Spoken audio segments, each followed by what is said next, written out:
सफेद दाग क्यों होते हैं, सच जानकर आप चौंक जाएंगे। क्या आपकी त्वचा पर सफेद दाग दिख रहे हैं? क्या आप इससे टेंशन में हैं? क्या लोग इसको छूटती बीमारी समझ के आपसे दूर रहना चाहते हैं? ऐसा होता है, लोगों में भ्रम होता है, लेकिन वास्तव ऐसा नहीं है। नमस्कार, डॉक्टर प्रकाश शुक्ला।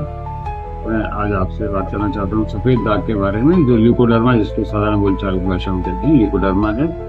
और ये सच्चाई है, ये छूने से बिल्कुल नहीं बढ़ता है। सफेद दाग एक शर्म नहीं है, ये एक मेडिकल कंडीशन है, और इसको समझें और होम्योपैथिक इलाज इसका कराएं, तो इससे आपको लाभ होगा। ल्यूकोडर्मा क्या है? जब त्वचा का रंग बनाने वाली जो पिगमेंट होता है, उसका नाम मेलेनिन होता है, वो जब कम हो जाता है तो उस पर जगह जगह सफेद दाग होने लग जाते हैं। कारण इसका मेन है, यह एक ऑटोइम्यून समस्या है। इसमें शरीर की अपनी प्रतिरोधक प्रणाली जो होती है वो अपने ही सेल्स के खिलाफ काम करने लगती है, उनको डिस्ट्रॉय करने लग जाती है।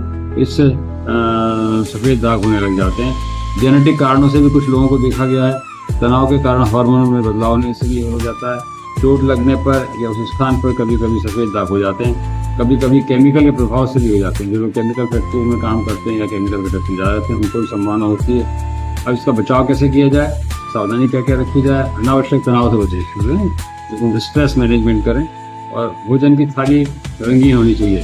हरी पत्तीदार सब्जियां, पालक है, मेथी है, बथुआ है, टमाटर है, और दालें हैं, सलाद आदि, खीरा, टमाटर, पपीता, अनार आदि लेने से ये रोग नियंत्रण में आ जाता है, बढ़ना तो रुक जाता है कम से कम। और तेल कम लें, चीनी कम लें, नमक कम लें, मैदा, सफ़ेद चीज़ें, पनीर आदि सफ़ेद जो आइटम होते हैं वो भोजन से उनको कम करें, क्योंकि त्वचा का रंग सफ़ेद होने लगता है तो वाइट से ज़्यादा बढ़ता है। यदि दूध आपको बहुत प्रिय है, अच्छा लगता है, तो उसमें हल्दी डाल कर ले सकते हैं, कुछ कलर चेंज हो जाएगा तो उससे भी तकलीफ कम होगी। धूप में निकलने पर सनस्क्रीन लोशन लगाएं, या फिर धूप से बचाव रखें, कम निकलें धूप के समय में। या अगर निकलना हो जरूरी तो कपड़े से प्रभावित स्थानों को ढक कर निकलें, ताकि धूप ज़्यादा डायरेक्ट नहीं लगे। अगला, बचाव का व्यायाम करें, प्राणायाम, योगाभ्यास आदि नियमित रूप से करेंगे तो भी इससे लाभ होगा। और फिर भी अगर ठीक नहीं हो रहा है, फिर होम्योपैथी का सहारा लें।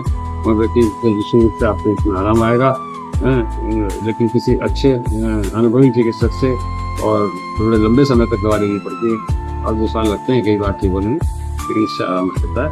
और कुछ दवाइयाँ मैं आपको बताना चाहता हूँ। आर्सेनिक, सल्फेट, और पेनिसिलिनम, सीपिया, कैल्केराफ्लोर, मडसोल, केट्रमकाल, लेट्रम्योर, टाइलिशिया, सल्फर, फ्यूजा, बेसिलिनम, सिफलिनम, ये आदि कुछ प्रमुख दवाइयाँ हैं। इसके अलावा और भी दवाइयाँ हैं थी, तो किसी योग्य होम्योपैथी चिकित्सक से परामर्श करके यदि आप लें तो आपको निश्चित रूप से लाभ होगा। इसी प्रकार के अन्य हेल्थ संबंधी वीडियो देखने के लिए आप मेरे चैनल को सब्सक्राइब करें, और मेरे इस वीडियो को लाइक करें, शेयर करें, कमेंट करें।